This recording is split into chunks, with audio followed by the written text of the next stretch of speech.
I really feel a lot of love from Father in this room. You feel? I'm listening to the songs. Like a father's smile could burn through any cloud. And so that love, where does that love come from? Heavenly Parents' heart. So the title of today's message is You Were Born to Love. You were born to love. I am so happy to see your family, Reverend Kikuchi. You have a beautiful family. Welcome to America. Really, I'm happy to see you and your children. Thank you.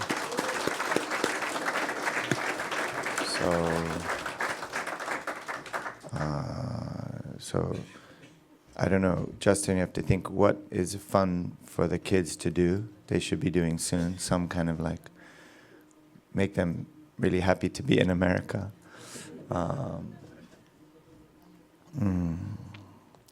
So, you were born to love. Well, everyone knows how to love. Everyone knows how to love until it becomes difficult.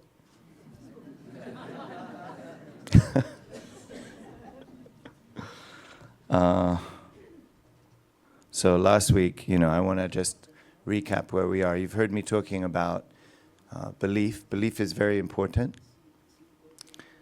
And then you have faith.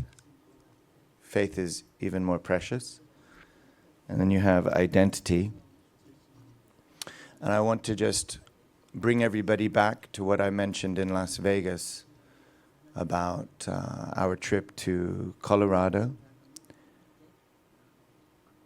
We were there at the Holy Ground in the National Park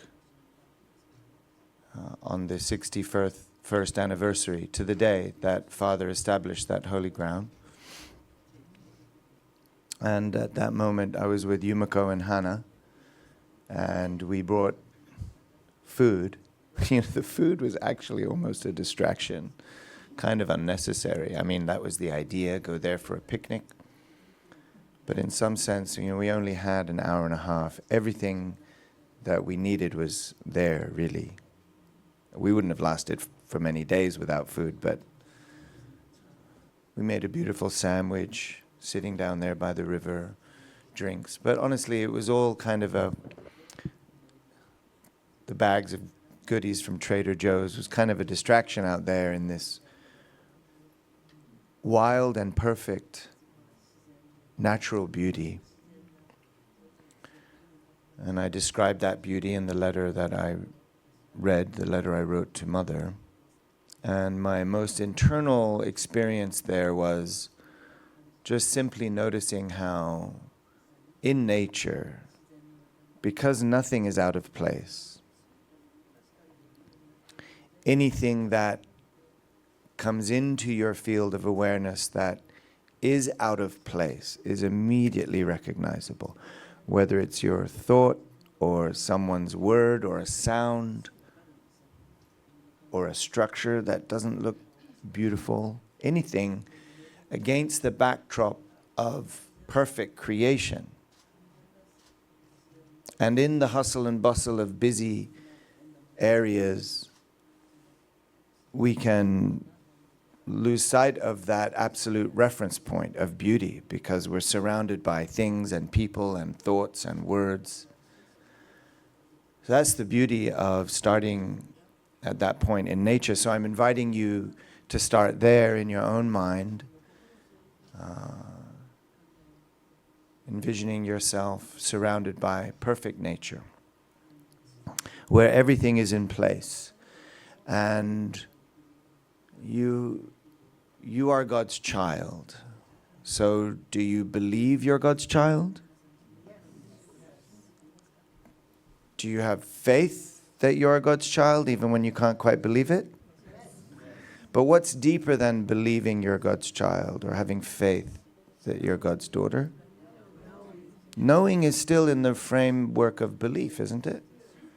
So what's deeper than knowing? Experiencing? Being. Being is perfectly there. Being God's children. Right? That's all we need. To be God's children. But you're there in this perfect nature, and then you're being God's daughter, you're being God's son. Now what? Now what? I was asking my daughter, Hannah, on the way here, so what's the first question that comes to mind? Now, I already knew the next question that she's supposed to have, but she asked the wrong question, so. The first question that came to Hannah's mind, it's not the wrong question, but the first question that came to Hannah's mind was, well, what do I do? For me, the first question as well, before what do I do, the first question was why. So it leads to purpose. It's both leading to purpose, right? So what is our purpose as God's son and God's daughter? So last week I mentioned our purpose is to grow, to love, and to build. And with joy,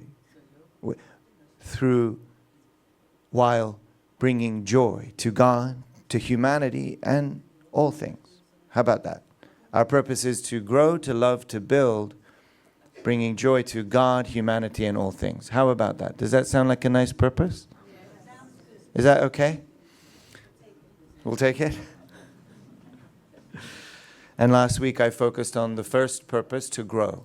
So if we think of these three things, we can't really divide. I mean, they're all happening simultaneously, but there's also some sequential emphasis as we grow.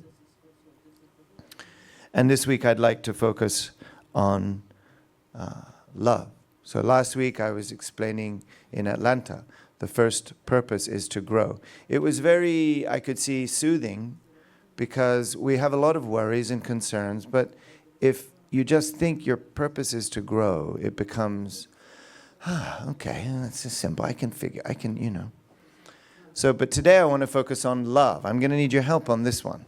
This is a big topic.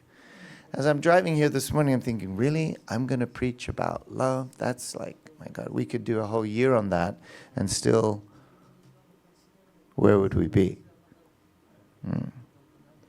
So I just want to share the reflections that occur to me and invite you to, discover for yourself. Again, love is easy until it becomes difficult. So what is love? I'm asking, what is love, please? Emotions? Envelopes? Interesting. Living for the sake of others? What was it? Shout out louder. Connection.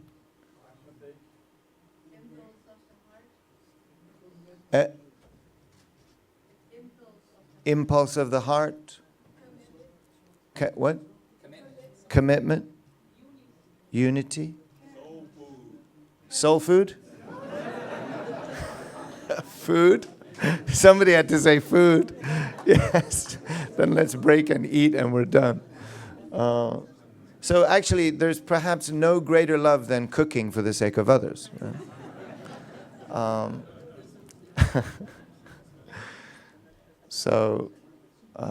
Come on, give me more. I think the more words we fill the air with is going to be really high vibration. So what is love? Curry? Caring. And curry, okay. Caring, yeah? Unconditional. Freedom, forgiveness, sacrifice, patience, joy, empathy.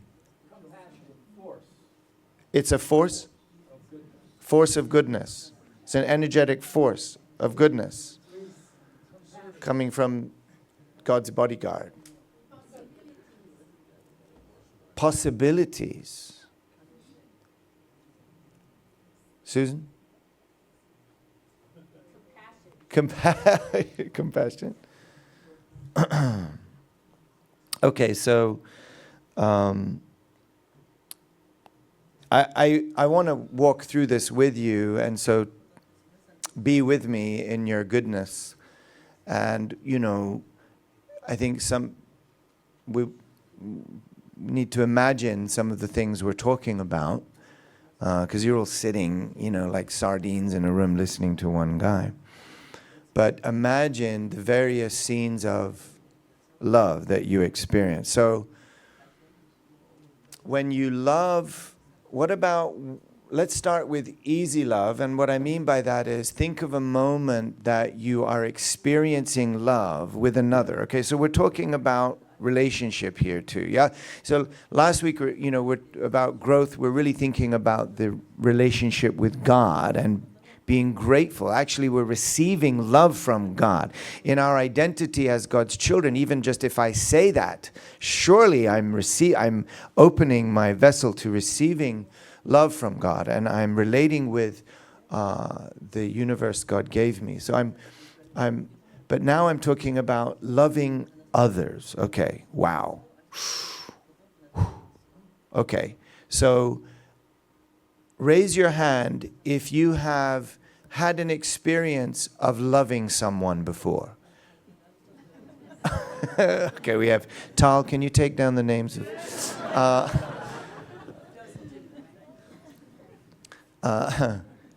No, I just want you to. We're going to start easy.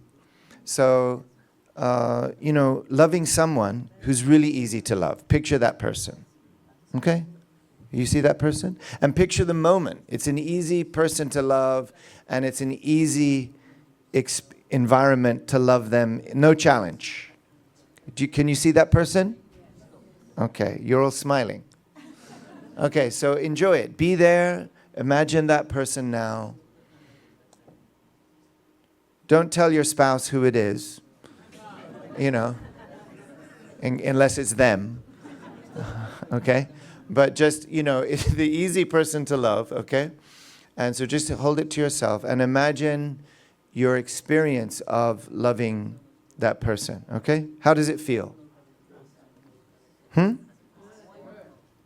So this could be family members. It could be friends. People that understand you or you share that moment with. It's natural. So remember Colorado, I painted that picture for a reason. So you're sitting by a stream, you're surrounded by humble grass that seems to all be bowing in the right direction. You have canopy of trees on one side, a view of mountains, green mountains with snow-capped, big, bold, masculine type mountains off in the distance. The whole sky is blue, it's beautiful, the temperature is perfect. And the stream that's coming through the valley and right beside you is a symphony of sound that's just soothing and melodic and healing. You are in a healing place, and you turn to your side and you see the person that you love and you share love with, and it's easy. There's nothing out of place there, right? It's natural, okay? So that's the environment I'm talking about. This is too confining for an Italian. I respect the microphone so much.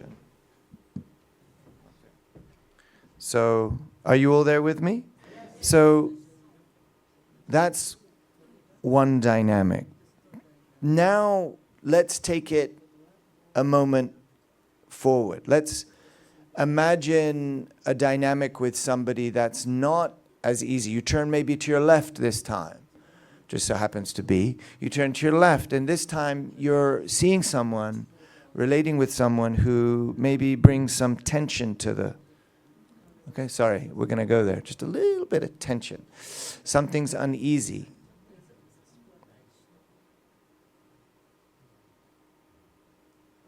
Maybe there's a miscommunication or something like this. Now, I'm asking you, in that environment, it's a very isolated energy, given everything else is naturally in its place. All of a sudden, you're with another human being and you feel tension, or you're analyzing, maybe there's a miscommunication. You have some thought that maybe in a couple of minutes we'll get back on point, in swing, but there's a moment of tension there, okay? How do you feel? Uncomfortable? Unbalanced? Irritated? Worried? Anxious? Resentful? Wow, you go there quick. We have deeper levels to go. You're already at resentful. I'm going to be interested what you have to say. Round 3. Okay, so, okay, is it you or them?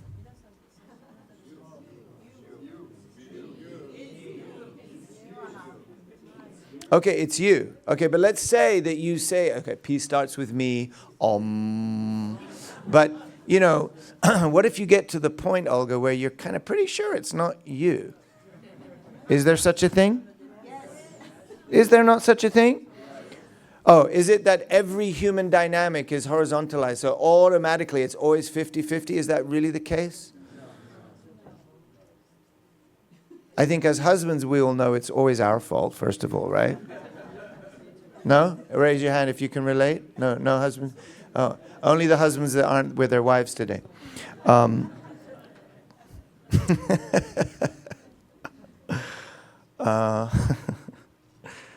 You know, women were born to raise men, were they not? Thank God bless you. Thank you. So there's tension.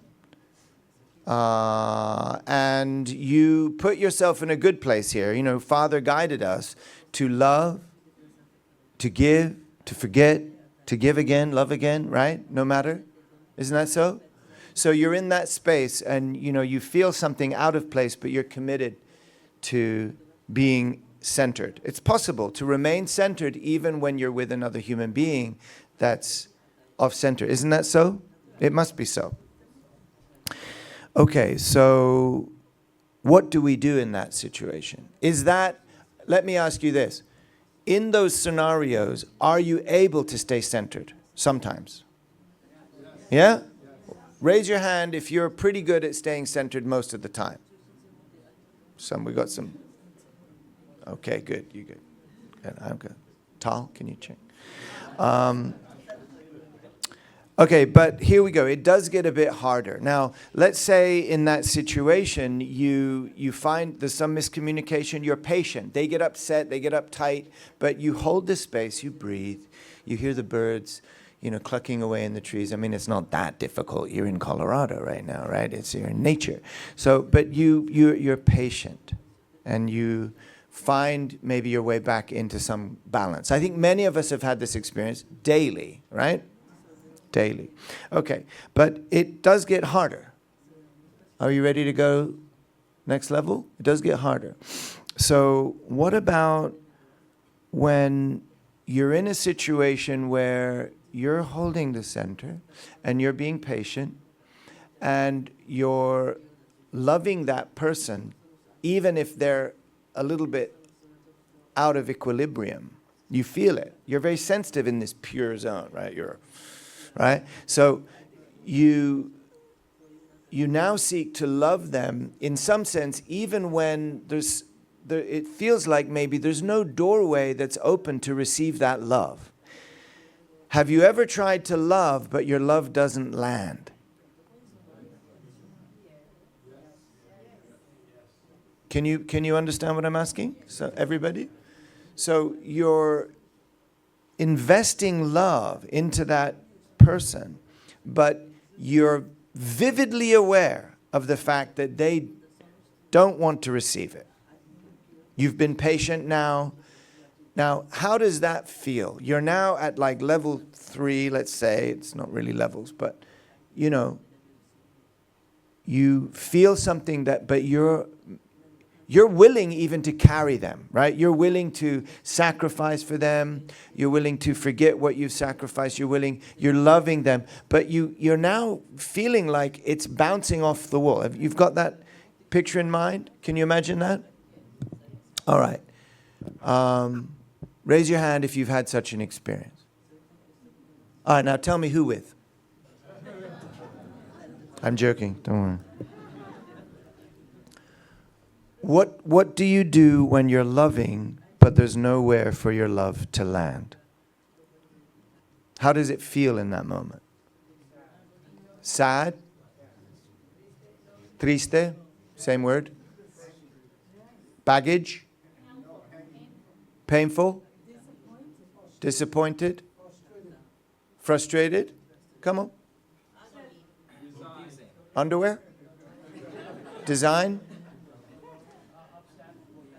Upset? Discouraged? Resentful? What we get? What's worse than resentful? We got it. You got it. You're gonna need. Okay. Okay. All right. Are you ready to go one level further now, Kimi? Now Kimi's so confident. He's like, now Kimi's got a system for all of this. He's leaning back in his chair, very, very, very clear. So there's times when it goes beyond just your love not being received. You know, you want them to, you feel like you're being misunderstood, there's a miscommunication, and now you're even willing, it's almost like you're willing to do their responsibility for them in some sense, right? You're willing to carry what it is they can't see, you know, and that's goodness, but it becomes maybe frustrating or eventually, you know, resentful. But now we're going to go one level further, and now it's people acting out of place quite determinately. So let's say it's not just a misunderstanding, but they're actually doing something that's wrong, either driven by power, politics, or ego, or their own resentments, whatever those issues are, and they're actually damaging you, either consciously or unconsciously. I don't know. What do you prefer? Conscious hate or unconscious hate? I don't know. Either one, if either one's better. I don't know. You know, has anyone had the experience where you are witnessing someone, another human being, do something that you know is actively hurting you? Either in the room there or by other means, affecting your life, making your life more challenging, more painful as a result of their conscious or unconscious actions. Has anybody had that experience before? So you're in Colorado, and the birds are still singing. Now you see this person, and it's painful. How does it make you feel? Upset. Justin's he's starting to simmer. He's now getting to the point where, okay, now Kimi, how do you feel at this point?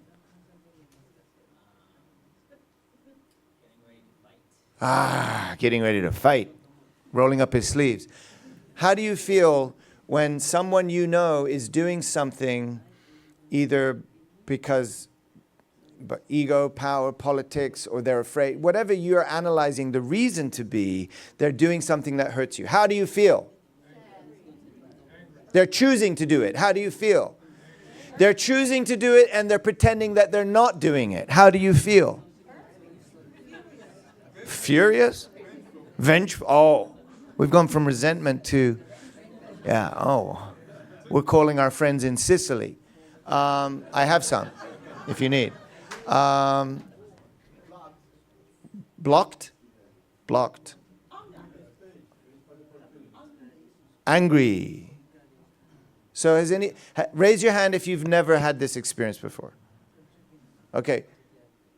Come see me at the end. I'm very interested to meet you. Are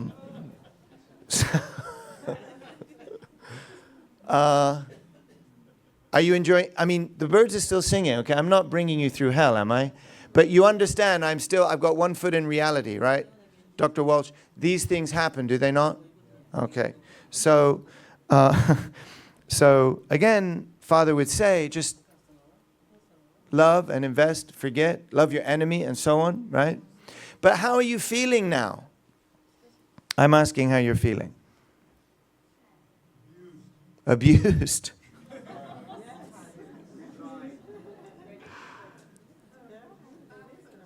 So, is it, how about this? I'll go one deeper. Is it more painful when someone hurts you? Or is it more painful when someone hurts the one you love? Second one? Yeah, me too. Who else agrees with that? Like, there's being hurt, and then there's witnessing that same kind of energy directed towards someone you love, someone you die for. That's, for many of us, I think, more painful than even just receiving the attack. Are you with me? It's interesting, dynamic, if you think about it. And then there comes a moment when, even under such circumstances, you're willing to love under those circumstances. Right? Have you had that experience? We're now talking about loving the enemy, guys. We are the unification. Father's watching. Surely there's going to be some of us that can raise our hands that can say, yes, I have actively sought revenge on my enemy. I mean, loved my enemy. Has anyone had that experience? Yes. Alexa, loved the enemy? Are you kidding me? See my hand right here? I'm here, aren't I? You know, that's actually the truth is probably none of us would be here unless we had, right? Right? Forgiveness. Okay, we are churchgoers after all. So, has everyone had the experience of loving your enemy? It's not easy, is it? Okay. It actually becomes, you know, I think, let me ask you this. Have you had the experience where you love in the circumstance where not only they're hurting you, but they're hurting someone you love? Now, you're still willing to love them? But how do you feel? How do you feel in that? Tight? Frustrated? Keep speaking to me. Come on, throw it at me. Hopeless? Conflicted? Awakened? Awakened. What? Divided? Anguish? Come on. Calculating? Righteous? More? I want to know. Teach me. What do you feel? Hope? Determined? Despair? Okay, so I think that the point I'm getting at is very simple.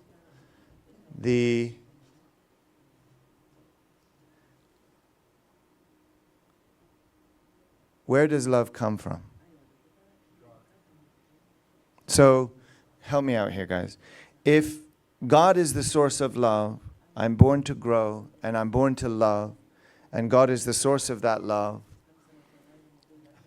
when is it that you hit your ceiling? Where do you hit your own limitation of love?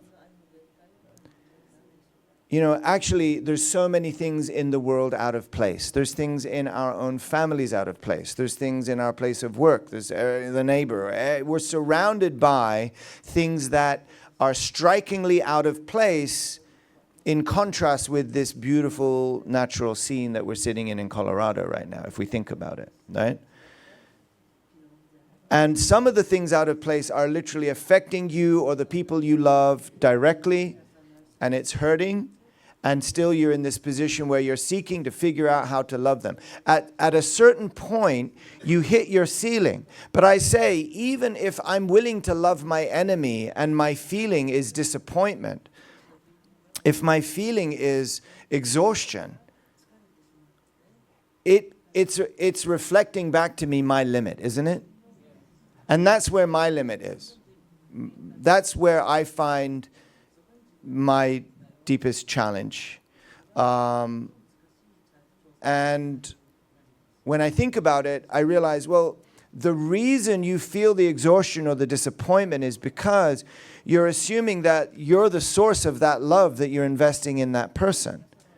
But if you are God's son, God's daughter, who is loved by God, and the love that you're giving is an extension of God's love. If God is the source of the love that you're giving, even the unlovable, then are you frustrated and tired? Is it possible to be exhausted, disappointed, vengeful towards the enemy if you're loving the enemy, let's just say enemy, with God's love?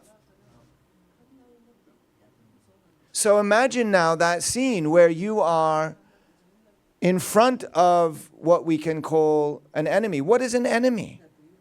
Go back to Colorado. Any thought, any word, any structure, any action that's out of place with what you're experiencing in God's perfect creation, what does it mean, enemy? It's an enemy of whom? Enemy of God. It's an enemy of God. That thought is an enemy of God. That action is an enemy of God. An enemy in that it is a thought or a feeling or an energy that's in contrast to the loving energy and joyful flow that God is seeking to have with that person, with that entity. So before they are an enemy of yours, they are out of place in the garden. Before it's something that you're a witness to it, you might be the main character in their attack, but actually the first thing that's out of place is that person's placement with God in the garden. Isn't it so? So when you think of loving someone else, that's difficult to love. You take it up one notch further and you say, well, I'll remember that God is the source of love, and therefore I can love the other person because God is the source of love. It's actually still difficult if you keep it at that level of understanding. Because you're saying, well, you're feeling the pain of that sort of strange shape energy. It's sort of spiky energy, something out of place there. You feel it, you see it. You don't even want to put words to it. Your spirit body knows it. It's there, and then you can analyze it all you want. But you feel it changes your own vibration. It's coming into it's challenging you, right? It doesn't feel good. And then you see it multiplying and going to others that you love. Okay, you're willing to love. You're willing to hold the space. And then you're remembering, I believe I'm God. I have faith I'm God's son. I can do this. No, I am being God's son. I will love you with God's love, right? But it's still difficult. I say it's difficult because you're forgetting in that moment that person is God's child, and they're hurting God first. Because if we put the pain centering on us, then we're putting ourselves in the center of that dynamic. We're putting ourselves in the center of the dynamic of that bad feeling. It's hurting us, or they're hurting someone we love. It's about me. Oh, I'm God's child. I will love you. I will forgive you with God's love. But it's still about me. Whereas when I see the person who's creating this kind of fractal noise, the first thing they're doing is exposing themselves in this beautiful garden, exposing themselves to God, humanity, and all things. Something's out of place in their thinking, in their thoughts, in their energy, for whatever reason. And there will be a reason. And it may help you in relationship to them to understand and reflect on the motivation and why, where they come from and all those things. We know this. But first and foremost, guys, if you think of that person as hurting God, not hurting me, it's hurting God first. all of a sudden now, you are God's representative. You see this person hurting God. You feel sorry for God now, not yourself. You're not overcoming it for your sake or your family's sake or being the big person in the room to even love them, because even the unlovable, you're thinking, wow, you're hurting God first. This is a human being that God made and God wants to have a love relationship with. And there's all of a sudden it changes the dynamic. Think of it for a minute. Do you understand what I'm saying? How often do we know it, but how often do we actually relate to people in this way? Does it make sense? How can we love the unlovable when everything else is perfect and there's one thing out of place? How can I love the unlovable when it's so obviously unlovable? It's hurting everything. It's hurting me. It's hurting all the people around. It's clearly wrong. It's clearly bad. How can I love the unlovable and not be tired and exhausted and disappointed? Because at some level, shouldn't you be disappointed? It's out of place. Oh, you're judging. Even before you think about it, you feel something's off. But it really is exhausting. For me, it's exhausting. But I'm, realizing that, well, if I understand that actually that child of God is hurting God first, it's strange. It changes the dynamic. Are you following me?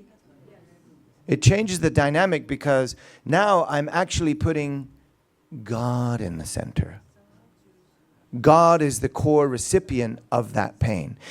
It's not wrong to judge it as wrong. It's something off. It's something wrong. But we often slide into this place of putting ourselves in the center, even as the arbiter of God's love. But that person is first hurting God. If I think from that viewpoint, then it changes the dynamic. It gives me greater power. It's like, I'm with God in this. So God truly is the source of my understanding, my love, and my forgiveness. Do you understand? And just maybe, if we practice that way, we won't tire so quickly. Because my God, it's exhausting. Isn't it? So I'm actually just taking us through a mental exercise to reposition our thinking around what it means to love the enemy. Is to think of them first as God's child, but actually recognize that the pain I'm feeling is felt first by God and even greater by God, isn't it? We know these things, but can we put it into practice when we're in that situation? So I want to remind you of a beautiful story from Scripture, Gospel of John. And this is Jesus washing the disciples' feet. Now, in reality, in some sense, many of us feel this feeling with someone who should be in a higher position than us. Let's say an elder or a family member, an uncle, an auntie, a parent, a pastor, a leader, or just an elder brother, elder sister. Sometimes it's harder to feel this kind of magnanimous love towards someone who really should be loving us in some sense. And so in that sense, we need to think about how to do that. And if you think from Jesus' viewpoint, Jesus is perhaps more from the parental viewpoint, you can say, is the elder viewpoint. So he knows that the betrayal is coming through Judas. He knows the betrayal is coming. He knows the denial is coming through Peter. And he knows that the abandonment is coming from everyone. Betrayal, denial, abandonment. He knows these things are in his midst. But he gets up from the table, removes his outer garment, wraps a towel around himself, and kneels down, beginning to wash their feet in a servant's role. Washing their feet, humbling, washing the feet of those he knows will fail him. Washing the feet of those he knows will betray him.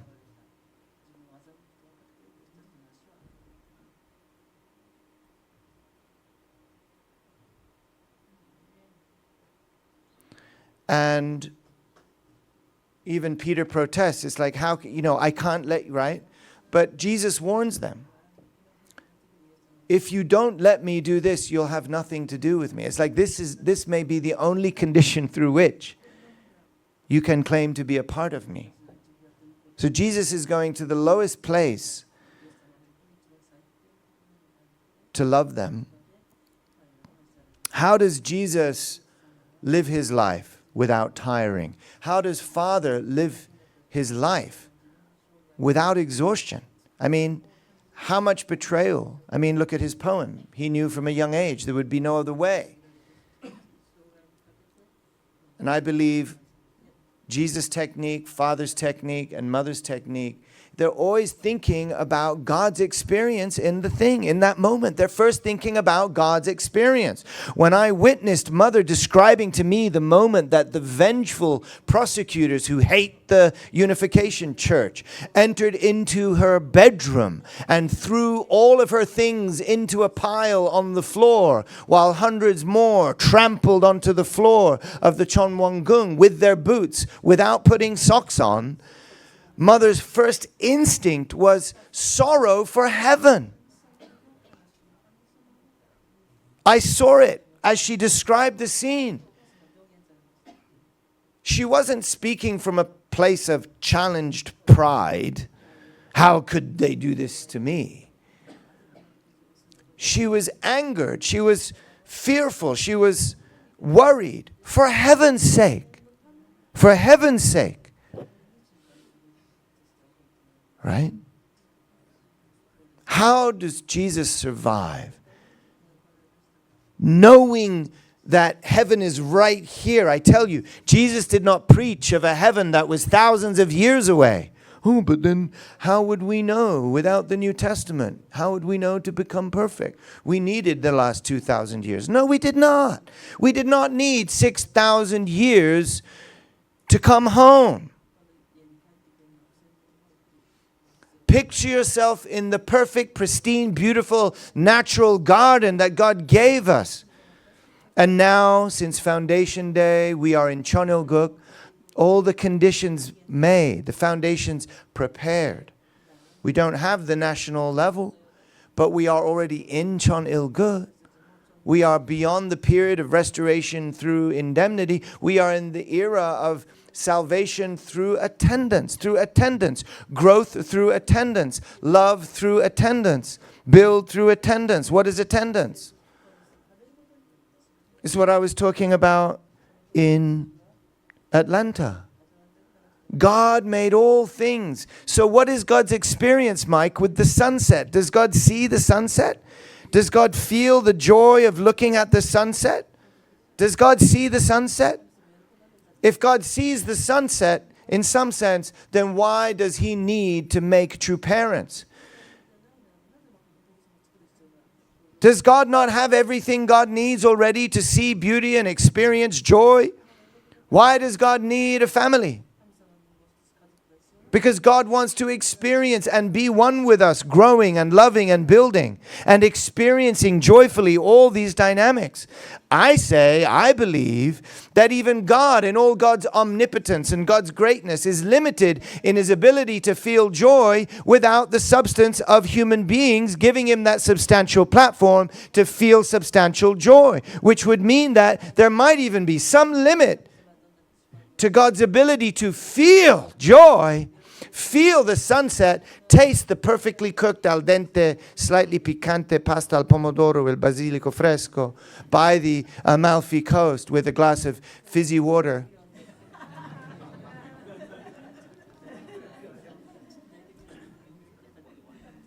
Or holy wine. God is limited, I believe, in his ability to experience that joy, if not through human beings. If not through God's children. Otherwise, why would he need God's children? He's fine to just... And even then, it's about experiencing it with one another. Hannah was in England for 2 weeks. She called me in the middle of her trip. She was having this beautiful experience. And she called me just to say hi. It was like a 90-second call. She didn't know, but I was literally in the middle of a Q&A session at the time. And it was my daughter calling me in tearful joy, the experience of joy, but also experiencing the longing of wanting to experience that joy together with the family as well. Wasn't it? So it's like God can see everything, but what can God feel if not with us living who we are as God's children? Mother said, true parents' responsibility is to create the environment through which all of God's children can attend Heavenly Parent again. So what does that mean, attend? Is it only in the Chonchim between 10 p.m. and 1 a.m. in purple with the right number of candles? Is it only in church on Sunday? Is it only in Korean? Is it only when you're bowing to an elder? Is it only on the holy day? Is it only then? Mother said she dreams of the day that she can see blessed families holding hands, joyfully holding hands, going to church together. Does Mother mean only going to church together on Sunday? Is that the only place, Reverend Pierre Edner Louis, that only at Sunday is the only place Mother wants to see families holding hands in joy? Is it church or is it God? It's experiencing God. What is attending God? It's experiencing God joyfully, through humor, through laughter, through all of the emotions. God wants to smell the flowers through you. When you give the flowers to the ladies see their own beauty reflected in the flowers. They think all kinds of things. Apparently, they think, oh, he picked it just for me. He must have been thinking about me. And is he saying that I look like these flowers? And, oh, it's like, it's the thought. It's all these things. When you look at the photograph, the group picture, who are you looking for? Are you looking for everyone else? Father said it. You're looking for yourself, your picture, because that's God's own nature, wanting to see God's own nature reflected in the other.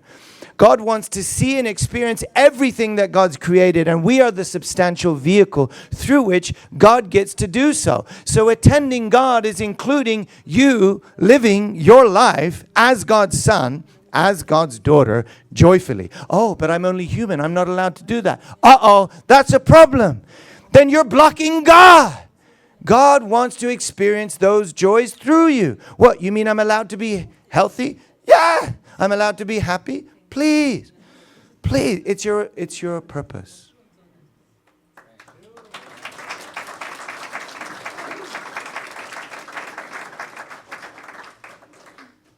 And when we love even through the difficult times. It's those difficult times when we hit our ceiling of capacity that we're reminded that there's no way to love this person unless I am loving them with source love and recognizing that they too are a person in relationship with God. If I recognize these things, then it becomes easier for me to love that person. Now, take that love straight back to the easy love that we had at the beginning. When you're experiencing easy love, you're on the Amalfi Coast with someone that you love, and you're having your best plate of spaghetti, whatever it is. Maybe you like fish. You pick your plate, okay? But it's Amalfi, no other place, okay? I'm deciding for you. You're on the Amalfi Coast. You are literally heaven on earth right now, and you're looking out to the Mediterranean Sea, and you're eating your favorite dish. It's Italian, but it's your favorite dish. And you're with the person, sorry for those of you from France. Anyway,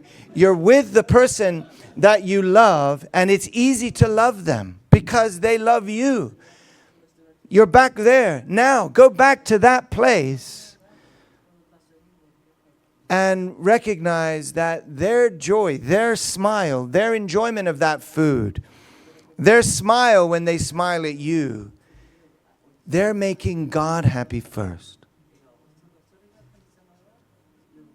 They're bringing joy to God first. It's not you first. Do you understand? We forget that. We forget the relationship with God when it's easy to love. God's there loving us. Everything's beautiful. We're receiving everything. And we're having this joyful experience. But if we're not remembering God as source, literally, actively in this moment, then that's not true gratitude. There's no gratitude. Oh, it's easy love.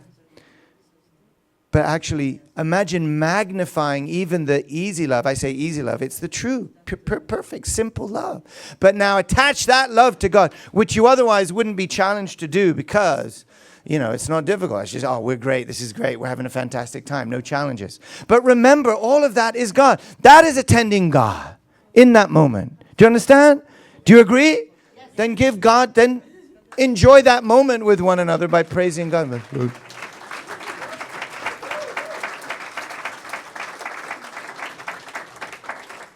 Jesus didn't wait for them to be perfect. Jesus did not wait for their alignment. Jesus didn't wait for their understanding. Jesus didn't wait for them to have an entry point where his love could be understood and received. He loved unconditionally because he was not alone.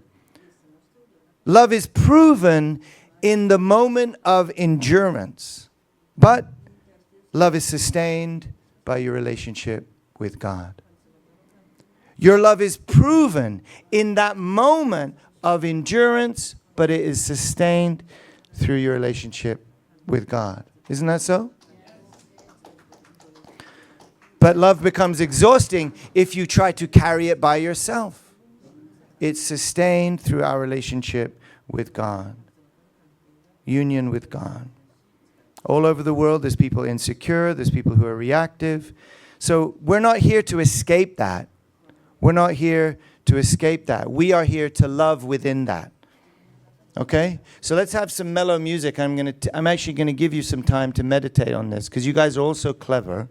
So you just think, but I want you to experience. So we're going to have some mellow music, and we're going to close our eyes and breathe. Is that okay? All right. So get comfortable. Sit comfortably in your chair, and close your eyes. Close your eyes. And breathe. Let's take some deep breaths. Let's breathe in. Let it all out. Just breathe out. Breathe in.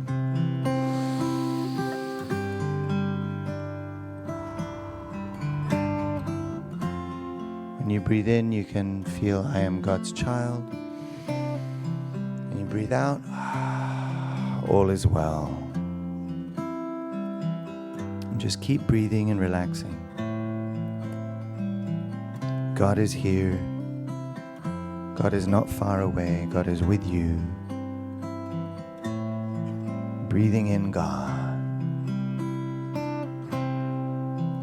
I want you to think of a moment, a real moment. Someone that represents a difficulty for you, a relationship that feels blocked, or a situation with no entry point for your love. It doesn't matter who it is or what it is. It can be the first one that comes to mind. Just be there. And go into that moment. Be there as God's child.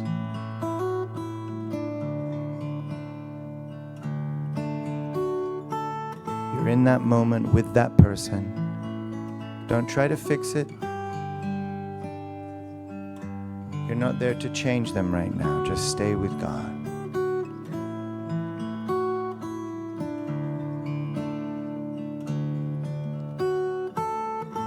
As you see them acting out of alignment, hold your place with God and see them.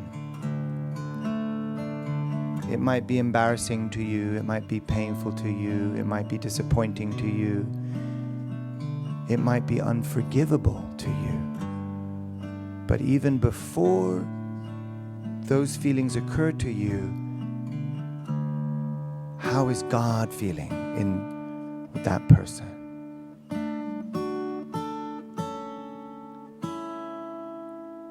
In a sense, you're seeing them quite pitiful because they're making God feel those feelings first before you feel them. Realign your understanding to see that the person who is giving you a challenge is actually challenging God first. It's between them and God. And then with God's love, love them from that place.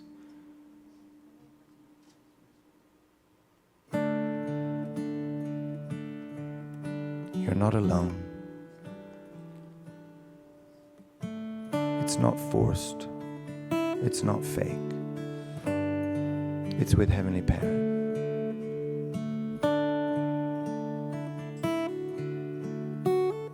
Just be. Notice if there's anything that shifts in your awareness when you see them from that place.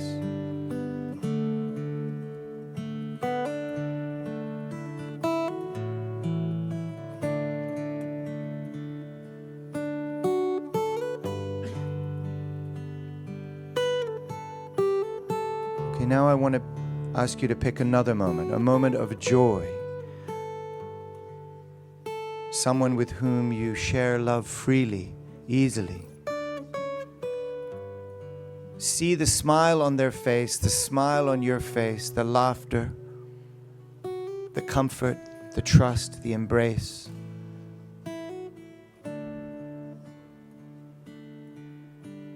And then before you recognize your own joy, look at the joy on the other person's face and think for a moment that they're actually putting a smile on God's face first. See them that way. They're bringing joy to God. And you feel joy, and you know that you're bringing joy to God. And you know that you're experiencing this joy because of God, and you're grateful for that joy. And you see the other, and you know they exist because of God.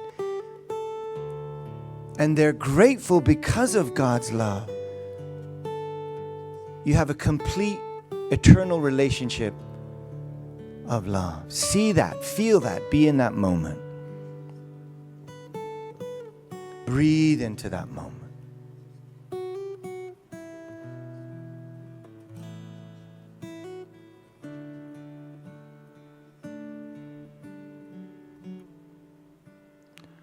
Okay. Open your eyes. Give yourselves a round of applause. I hope you went on a good journey. Thank you. I just want to leave you with an action step today.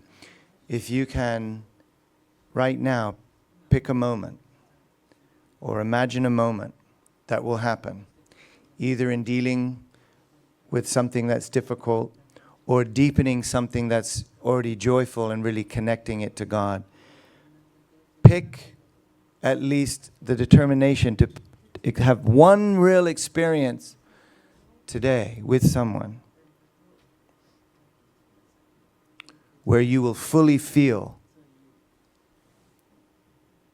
as a child of God in relationship to another child of God, with God's love as the source of the love that you exchange. Can you see? Can you imagine? Do you know who with whom? Or you just want to be ready to pay attention? I just want to invite you to really make it intentional, even just one time before the end of the day, okay? Aju? And then think about it before you sleep. Claim it. Pray about it and claim it before you close your eyes, okay? So, love, but not by yourself. We're born to grow with God. We're born to love with God. And with God, truly, it sounds like you've heard it 1,000 times before, but only with God, not with God just in our belief, not only with God in our faith, but God in our being, with God in our being. We are made of God. We are sons and daughters of God. We are in Chon Il Gu. Doesn't have to be something that you experience after a 120-day workshop or after another 2,000 years. You can be God's child right now and experience God's love with one another and recognize and be grateful for that. We're here to love, but if you love with God, you'll never run out.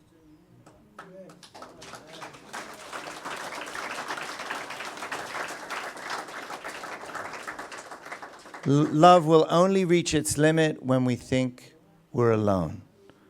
But your love will be limitless when you remember your love is God. Thank you so much, Aju.